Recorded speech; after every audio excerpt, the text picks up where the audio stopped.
Man tiešām pārsteidz tas, cik mēs Latvijā maz domājam par labu mājaslapas saturu.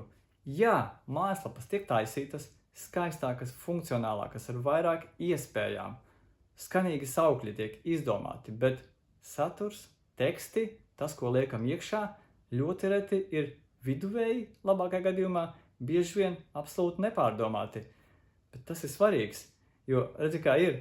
Redzi, man ir skaista burtnīca, ja? Tas vien, ka man ir skaista burtnīca un kas tur rakstīšu, nenozīmē, ka es kļušu par rakstnieku.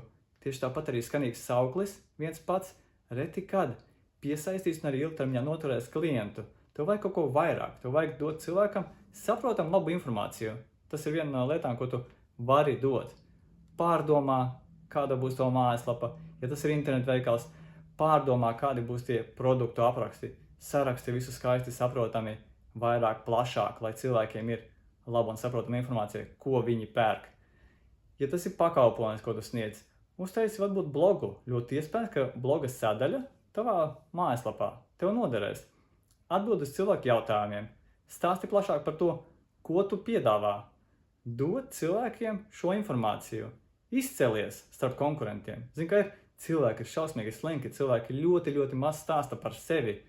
Un ar šo vienkāršo lietu, ka tu pastāsti vairāk nekā tavi konkurenti, tu jau izcelies. Google tevi pamana, domā, ka tu saproti to tēmu, to nozari, sūta pie tevis cilvēkus, un arī cilvēkiem patīk labas mājaslapas. Viņi atcerās, ka, o jā, šis bija ļoti noderīgi, es te nākšu atkal, o jā, šis bija ļoti noderīgi, es pirkšu pie šiem cilvēkiem, jo izskatās, ka viņi saprot, viņi zina atbildi uz to manu jautājumu.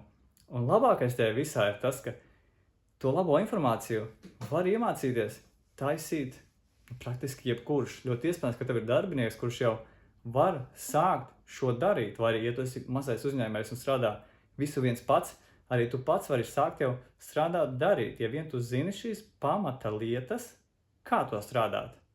Nevajag rakstīt blogu tā, kā raksta daudzi citi, kur vienkārši ķapļap, saraksta kaut ko, jo visi raksta. Vajag piedomāt pie SEO.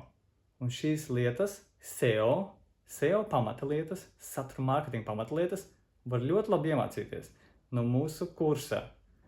Ielādē kursu, sazvanāmies.